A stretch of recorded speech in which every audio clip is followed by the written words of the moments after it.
సౌభాగ్యలక్ష్మీ రావమ్మ అమ్మా సౌభాగ్యలక్ష్మీ రావమ్మ. సిద్ధలక్ష్మీర్ మోక్షలక్ష్మీర్ జయలక్ష్మీ సరస్వతి శ్రీలక్ష్మి. శ్రీలక్ష్మి శ్రీలక్ష్మి అంటే ఉద్భుతమైన ఆనందమునకు శ్రీలక్ష్మి అని పేరు. వాళ్ళ తల్లి ఏం పలికించిందిరా, ఎంత ఆనందంగా అనిపించేది చెప్పినప్పుడు. అమ్మా నిజం కదమ్మా, ఒక వ్యక్తి జీవితం పండడం దీని మీద ఆధారపడింది కదమ్మా. అమ్మా ఆ 6 రూపాలుగా నన్ను అనుగ్రహించమ్మా. అది శ్రీలక్ష్మి. అనుభవింపజేస్తుంది, మళ్ళీ మళ్ళీ మళ్ళీ మళ్ళీ పొందాలన్న సంతోషాన్ని కల్పిస్తుంది. కాబట్టి సిద్ధలక్ష్మీర్ మోక్షలక్ష్మీర్ జయలక్ష్మీ సరస్వతి శ్రీలక్ష్మీర్ వరలక్ష్మీశ్చ. వర అన్న శబ్దానికి అర్థం ఏంటంటే శ్రేష్టము అని. అన్నీ ఎందులోకి వెళ్ళిపోతాయో దాన్ని వరలక్ష్మి అంటారు. ఇప్పుడు ఈ లక్ష్మీ స్వరూపాలు ఇవి. ఇప్పుడు నేను వేదం 6 చెప్పింది అని 6 చెప్పాను. ఒక పిల్లవాడు ఒక పిల్లని చేపట్టాడు వివాహంలో. దేనికి చేపట్టాడు? ధర్మ ప్రజాపత్యర్థం. నా కామాన్ని ధర్మంతో ముడివేసి నా తేజస్సుని ఎందు నిక్షేపిస్తాను, నా వంశం నిలబడాలి, నాకు నీ వలన సంతానము కావాలి అని కోరుకున్నాడు. ఆయన కోరుకున్నాడు, తప్పకుండా మీకు 10 మంది సంతానాన్ని కనిస్తాను అని చెప్పి ఆమె అంది. వాళ్ళిద్దరి మనసుల్లో ఆ కోరికుంది.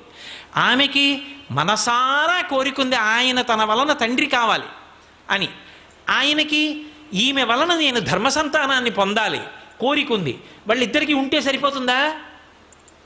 ఆమె పిల్లలతో నడిచొస్తోంది అంటే ఆ రోజున వివాహంలో ఇంతమంది అక్షతలు వేసి చేసిన ఆశీర్వచనాలు నిజమయ్యాయి. లక్ష్మిగా నడుస్తోంది సంతానంతో. అప్పుడు సంతాన లక్ష్మిగా కూడా చేరిందిగా. ఎంతమంది అయినా లక్ష్ములే. ఆఖరికి కాయలతో ఉన్న మామిడి చెట్టు కూడా లక్ష్మి. మీరు పేరు పెట్టుకోగలిగితే.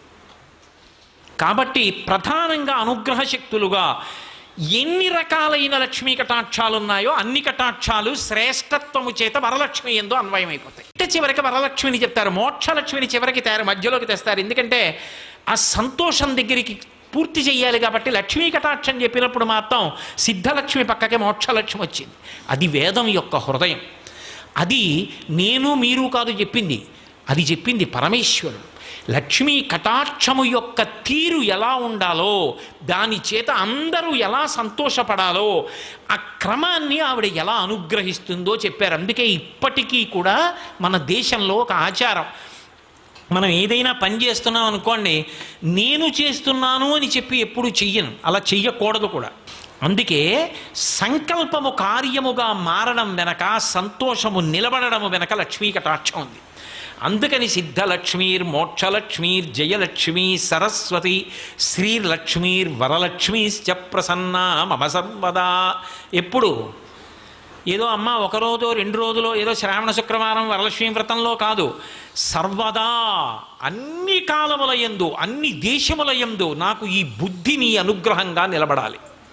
అది అన్ని కాలముల యందు అన్ని దేశముల యందు నిలబడిందనుకోండి, ఆయన చేపట్టిన కార్యం విఫలమైపోవడం అనేటటువంటి మాట ఉండదు. జయమే. ఎక్కడికి వెళ్ళనివ్వండి, ఏది చేయనివ్వండి, జయం. అందుకే ఇప్పటికీ ఓ మాట అంటుంటారు, శుభం జయం నాయన వెళ్ళిరా, శ్రీరామజయం శ్రీరామజయం శ్రీరామజయం. ఇప్పటికీ కన్నడ దేశంలో మీరు ఏదైనా మాట చెప్పారనుకోండి, అయ్యా నేను వెళ్ళొస్తానండి అన్నాను, శ్రీరామజయం శ్రీరామజయం అంటారు. శ్రీరామ చెప్పి జయం.